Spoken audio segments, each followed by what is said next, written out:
It stands 32 stories high. The base is 6 football fields wide, and it seats over 22,000 people. It once was home to our professional basketball team, the Memphis Grizzlies, and our college team, the University of Memphis Tigers. Now, when the Grizzlies first came to Memphis, they had no problem with playing inside the Pyramid, but they feel that they are a professional basketball team. They deserve a professional arena.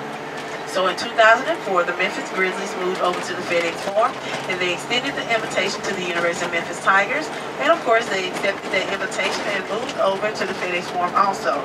So the Pyramid has been empty since 2004, but it will not be empty for too much longer because Bass Pro Shop has signed a 30-year lease on the Pyramid. It will soon become the largest Bass Pro Shop in the U.S. Not only would they have that fishing gear inside, they will also have a huge aquarium. They're going to have access to the Mississippi River where they will have displays on the boats that they do sell, and you can test ride. They're going to have a shooting range. They're going to have a fishing hole in the center of the pyramid. You can fish inside that fishing hole, but you must throw the fish back. You cannot keep those fish.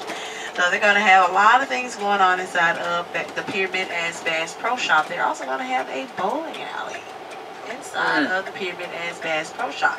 And all of this will be ready for you by November of 2013. By November of 2013. So you all have to come back by then and check out the new Bass Pro Shop. Oh, good. All of that cotton that came up the mighty Mississippi River landed right here on Front Street. So that's how Front Street got that name, Cotton Row.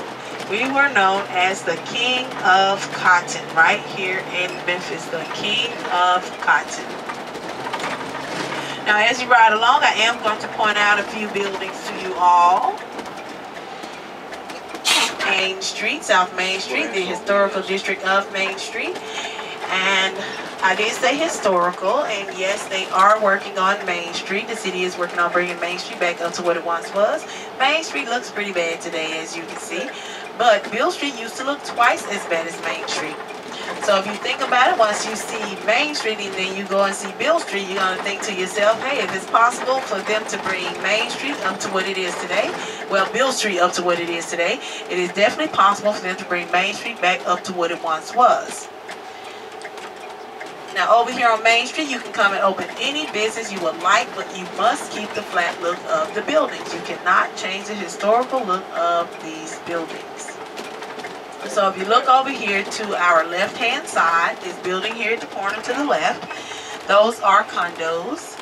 And as you can see, they did keep the flat look of the buildings. Hollywood Disco. All they did was brought in all types of colors to the building. There's SOB. Right up there. Alright, now over here on Main Street, you're going to find all kinds of businesses that are here right now, and some that are on their way.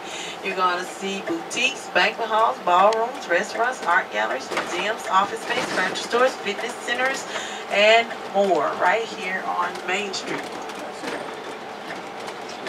I got tongue-tied, excuse me, at the National Civil Rights Museum, Lorraine Motel. It was room 306 and 307, those two doors at the top.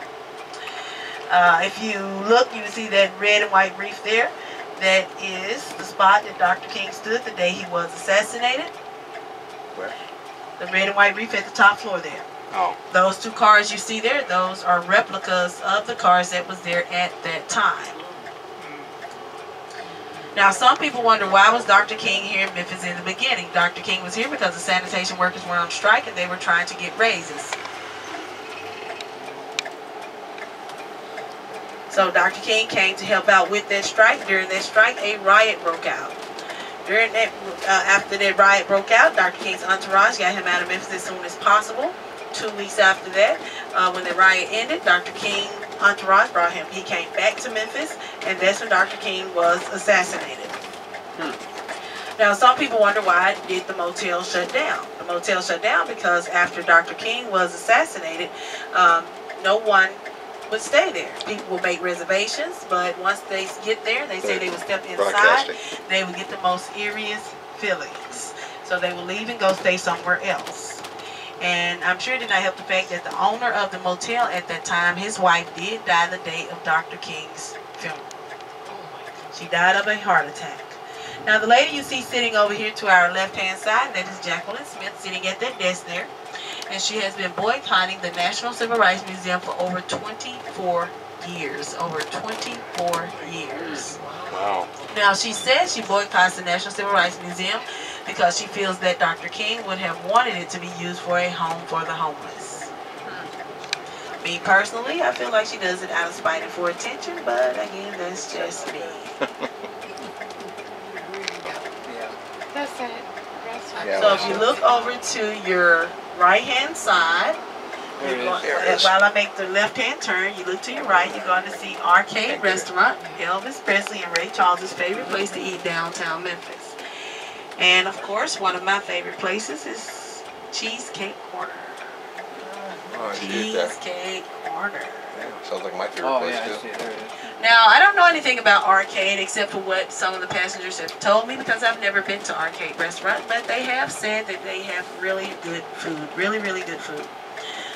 And peanut butter and banana sandwiches.